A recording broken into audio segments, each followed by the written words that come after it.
На предстоящий год я ставлю еще одну задачу. Более четверти века уже длится асфальтирование дороги до села Хатырык, родины Максима Кировича Амосова. В 2021 году эти работы должны быть полностью завершены. Продолжатся работы на федеральных дорогах. По национальному проекту «Безопасные и качественные автодороги» отремонтируем 200 километров региональных дорог. Начнутся масштабные работы на главном проспекте столицы. Его реконструкция изменит облик исторического центра города. С этих слов начал свое послание в части дорожной отрасли в 2020 году глава республики Айсан Николаев. Четкие задачи руководитель Якутии поставил перед профильным министерством и окружной администрацией. Правдиво и честно резюмируя, что проблема плохих дорог десятилетиями волнует всех жителей большого субъекта. Итак, поручение привести в нормативное состояние 200 километров дорог региональных и 45 в столице на сегодня выполнена. Реконструкция главного проспекта Ленина идет полным ходом. В году мы в республике отремонтировали порядка свыше 500 километров дорог, из них 280 километров по национальному проекту, в том числе по городу Якутску более 48 километров дорог.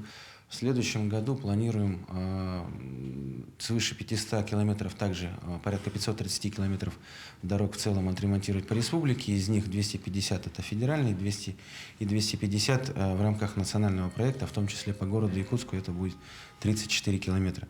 Значит, планируем также, что порядка 50 километров будет отремонтировано муниципальных дорог. Также до села Хатырык проложена асфальтированная трасса. Помимо прочего, улучшают и сопутствующие объекты. Вдоль 9 сел установили порядка 25 тысяч погонных метров уличного освещения, что положительно сказывается на безопасности. Сказано, сделано. Но помимо региональных и муниципальных дорог, в порядок приведены и участки федеральных трасс. В 2021 году этот показатель 132 километра полотна. В этом году дорожники справились со своей задачей досрочно. Это нас очень радует. В этом году 132 километра мы ввели объекты. Это по автодороге Колыма и по автодороге Вилюй.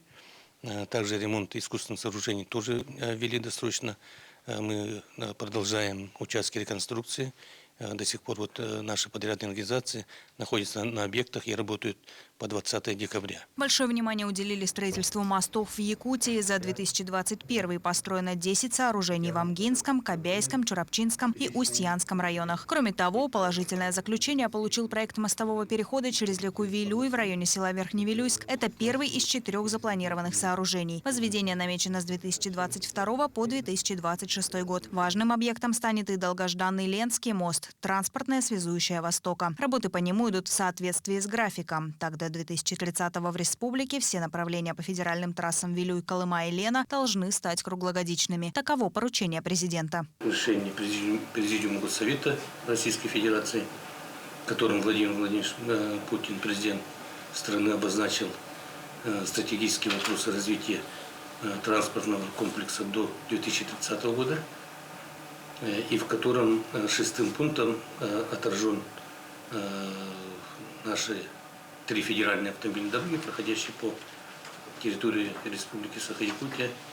Это федеральная автомобильная дорога Вилюй, это федеральная автомобильная дорога Лена и федеральная автомобильная дорога Колыма.